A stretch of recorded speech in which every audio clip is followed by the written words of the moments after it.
Break के बाद आपका फिर से एक बार स्वागत है न्यूज बुलेटिन में। इस बुलेटिन में बात करेंगे बुलंदशहर की, जहां सलेमपुर थाना पुलिस को मिली सफलता। साथ ही चर्चा होगी देवास की, जहां खारिया में प्रधानमंत्री आवास योजना के सचिव व सरपंच उड़ा रहे धज्जियां। और बात होगी सिद्धार्थ नगर की, जहां खिसराहा में 8 दिन बाद कब्र से निकाली गई लाश। और भी तमाम खबरों पर आइए करते हैं विस्तार से चर्चा। खबर बुलंदशहर से, जहां सलेमपुर थाना पुलिस और एसओजी ग्रामीण टीम को मिली बड़ी सफलता। पुलिस ने हरियाणा प्रांत के 110 पेटी शराब की बरामद। पुलिस ने एक शराब तस्कर को भी किया गिरफ्तार। पकड़ी गई शराब की कीमत बताई जा रही है 9 लाख रुपए। सीओ शिकारपुर शोभित कुमार ने घटना का खुलासा किया।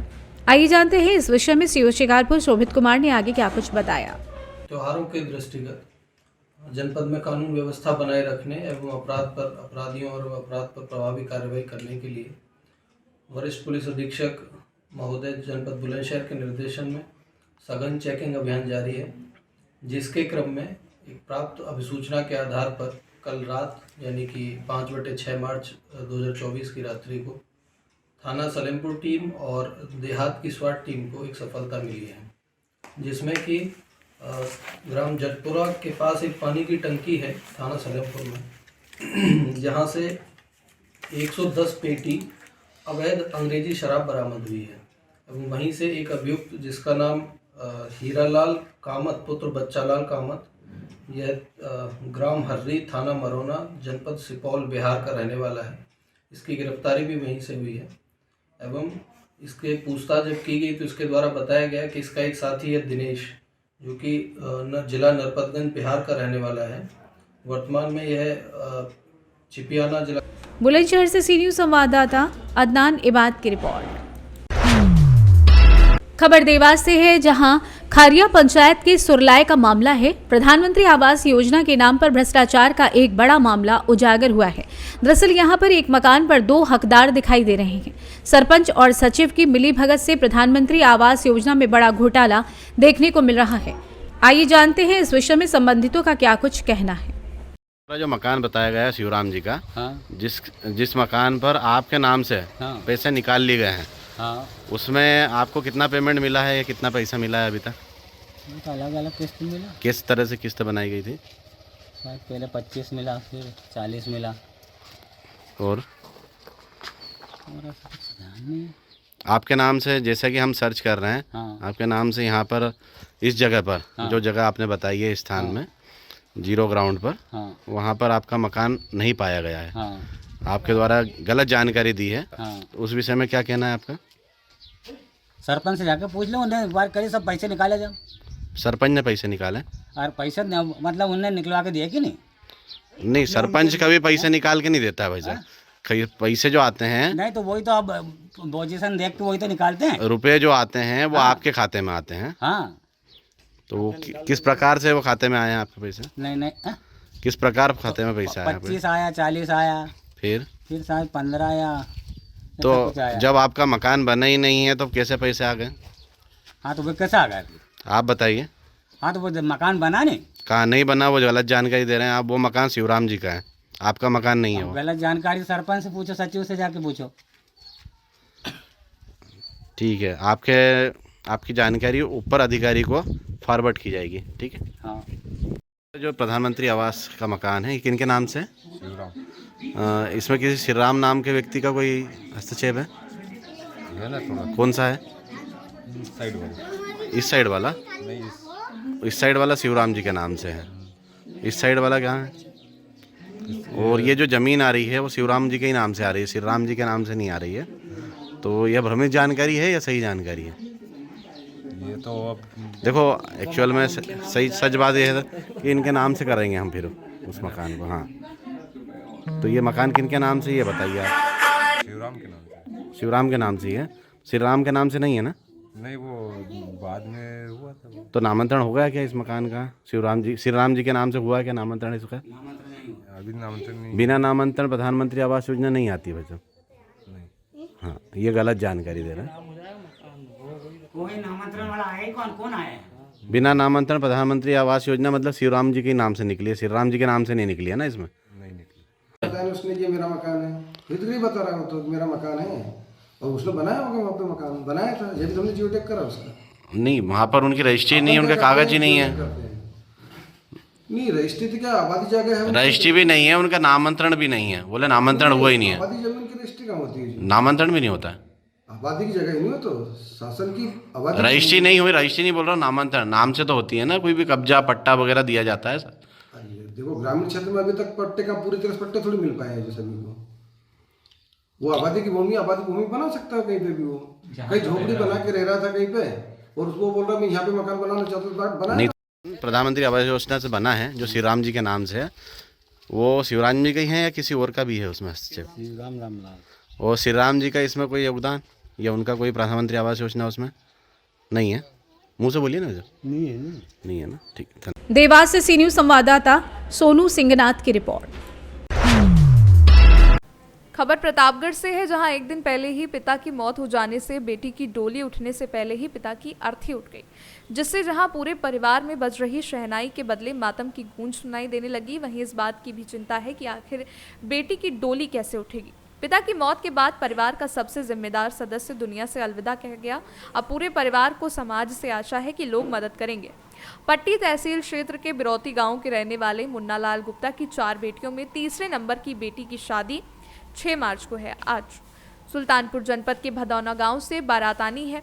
बारात आने के एक दिन पहले मंगलवार की दोपहर ही दुल्हन की पिता की हार्ट अटैक से मौत हो गई, जिससे परिवार की खुशियां मातम में तब्दील हो गई। वहीं अब परिवार पर संकट के बदले मंडराने लगे हैं। परिवार को लोगों को इस बात की आशा है कि समाज के लोग बेटी के हाथ पीले करने के लिए और उसके विवाह को सकुशल संपन्न करने के लिए अपना हाथ आगे बढ़ाएंगे, क्योंकि परिवार का सबसे जिम्मेदार सदस्य अब दुनिया से अलविदा कह चुका है। संजय मिश्रा ने अपना हाथ आगे बढ़ाया और बेटियों की शादी में जिम्मेदारी उठाई।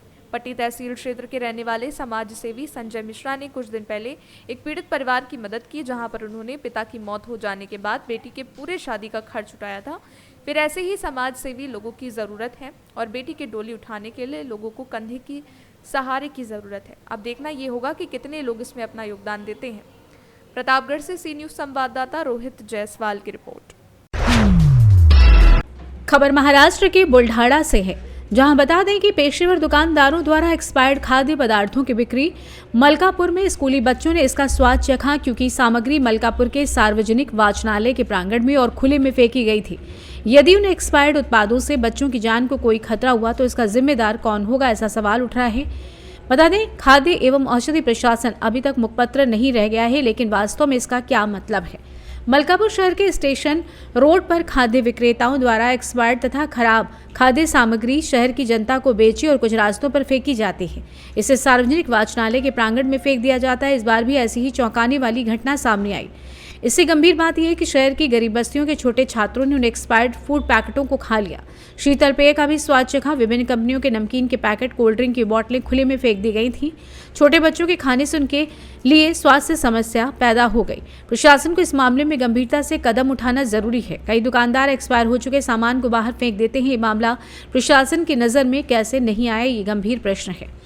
नागरिकों का आरोप है कि खाद्य एवं औषधि प्रशासन के कुप्रबंधन के कारण ऐसी चीजें हो रही हैं। वास्तविकता पालिका द्वारा आने वाली कचरा गाड़ी में से डालना चाहिए। महाराष्ट्र बुल्ढाणा से सी न्यूज़ संवाददाता संदीप सावजी की रिपोर्ट। खबर सहारनपुर से, जहां शामली के रहने वाले विजय हिंदुस्तानी ने सहारनपुर आकर सहारनपुर के जिलाधिकारी को अपना ज्ञापन सौंपा। उनका कहना है कि वे प्रत्येक जिले में जाकर प्रत्येक जिलाधिकारी को अपना ज्ञापन सौंपेंगे और प्रधानमंत्री से निवेदन करेंगे कि भारत की आज़ादी में मुख्य रूप से रहे हमारे शहीदों को शहीद का दर्जा दिया जाए। शहीद भगत सिंह, राजगुरु और उनके साथी सुखदेव ने देश के लिए कुर्बानी दी, उनको शहीद का दर्जा दिया जाए। ये ज्ञापन आज सहारनपुर चौथा जिला है जहाँ दिया गया है। मेरा नाम विजय हिंदुस्तानी है। कहाँ के मैं जिला शामली उत्तर प्रदेश का रहने वाला हूँ। आज सहारनपुर पहुँचे हैं, क्या मांग है? हमारी मांग ये है, हमारे जिले में ज्ञापन दे रहे हैं, शहीद भगत सिंह को शहीद का दर्जा मिलना चाहिए, क्योंकि आज़ादी के इतने साल बाद भी शहीद भगत सिंह को शहीद का दर्जा नहीं दिया गया। जिस व्यक्ति ने देश के लिए हंसते हंसते फांसी पर चढ़ गया हो, आज भी कहीं ना कहीं शहादत का दर्जा नहीं मिला है। तो इसके लिए हम सरकार से मांग कर रहे हैं, प्रधानमंत्री के नाम ज्ञापन दे रहे हैं हर जिले में डीएम साहब को। आज ही हमारा चौथा जिला है। तो आज आपने शरीर पर तिरंगे लगाए हुए हैं, क्या ये जो तिरंगे हैं और शहीदों के नाम को दे हैं, ये हमारे देश के वो आइडल है, वो हीरो है जो देश की रक्षा करते करते बॉर्डर पर शहीद हो गए। देश के फौजी जिन्होंने देश के लिए हंसते हंसते अपनी जान कुर्बान कर दी।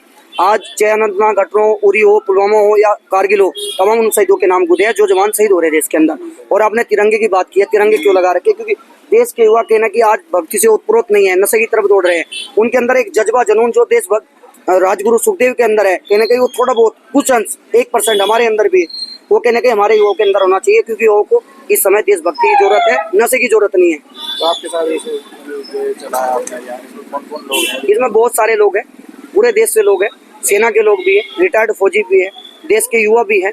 लेकिन मैं तो एक ही मांग करना चाहूंगा, जब तक शहीद भगत सिंह को शहीद का दर्जा नहीं मिलेगा, कंटिन्यू हमारी यात्रा जारी रहेगी। सहारनपुर से सी न्यूज संवाददाता आशीष शर्मा की रिपोर्ट।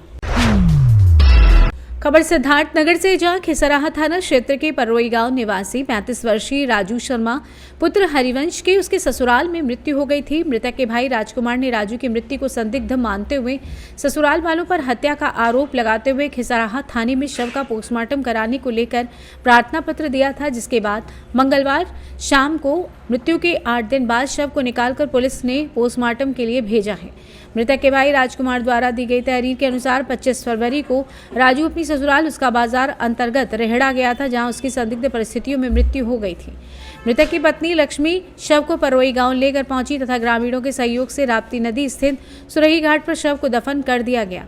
मृतक के भाई राजकुमार को जब इस बात की जानकारी मिली तो वो मुंबई से घर पहुंचा तथा खिसराहा थाने में प्रार्थना पत्र देकर शव का पोस्टमार्टम कराने के लिए कहा, जिसके बाद एसडीएम कुड़ाल तथा थाना अध्यक्ष खिसराहा रविंद्र सिंह की उपस्थिति में पुलिस ने शव को बाहर निकाला, पोस्टमार्टम के लिए भेज आगे की विधिक कार्यवाही में जुट गए। सिद्धार्थनगर से सी न्यूज संवाददाता धर्मेंद्र कुमार की रिपोर्ट। फिलहाल न्यूज बुलेटिन में बस इतना ही। देश दुनिया की तमाम खबरों की जानकारी के लिए देखते रहें सी न्यूज भारत। हर खबर आपके साथ, आपके हाथ।